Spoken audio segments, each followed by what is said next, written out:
halfway through, I'd walked out mid-lecture and driven home, telling myself it just wasn't for me. At this time, my emotions were far from being in a safe place. Indeed, I was starting to realize that unconsciously, I designed my life in such a way as to avoid feeling them.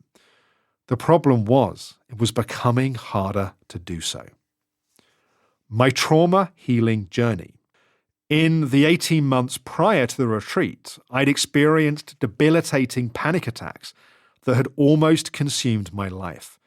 During the daytime, I ran the gauntlet of anxiety and fear, but that was nothing compared to nighttime, when I had to face the terror without distractions. At one point, I found myself in one unhealthy relationship after another, simply as an alternative to sleeping alone. I'd always been proudly independent, so this situation had only deepened my sense of hopelessness. The timing of my falling apart couldn't have been more disastrous. At the age of 26, I'd already achieved many of my dreams. After fighting a 7-year battle with myalgic encephalomyelitis, also known as chronic fatigue syndrome, ME/CFS, as a teenager, I'd gone on to make a full recovery and had set up the kind of clinic that I'd longed for when I was ill, one specializing in fatigue-related conditions. Located in London's prestigious Harley Street, the Optimum Health Clinic, or OHC, had established an outstanding reputation for innovation and excellence. I was also in demand as a public speaker and had been offered my own BBC TV series, which was, rather ironically, called Panic Room. On the surface, I was leading a glamorous life, driving a sports car and living in a penthouse apartment in London. And given that I'd been mercilessly bullied throughout my school years, I was also proud to be dating the kind of women I could once only have dreamed of.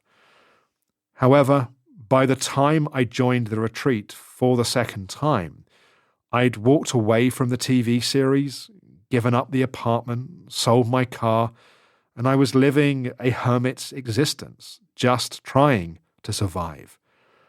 If there was any chance that this retreat might help me, I had to stay with it.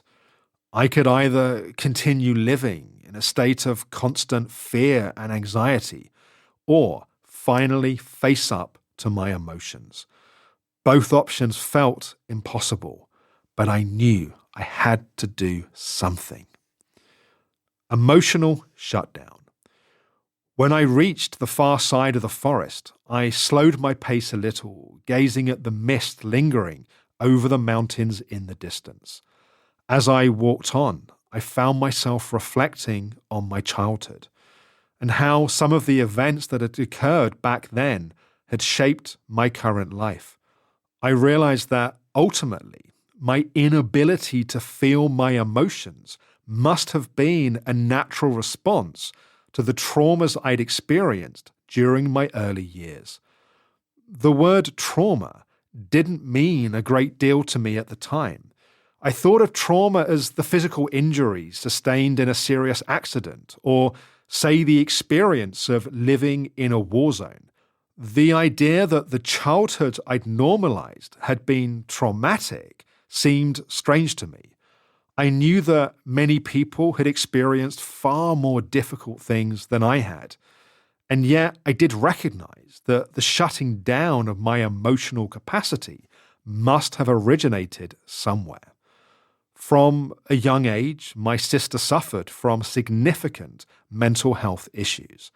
Severe anorexia and bipolar disorder were the diagnoses at the time, but those labels did little to capture the lived experience for her and those around her. She spent periods in mental health hospitals and foster care, and although her own pain was intense, the effects of her illness on the family and others were also devastating. I have countless childhood memories of my sister being violent toward family members and smashing up the house.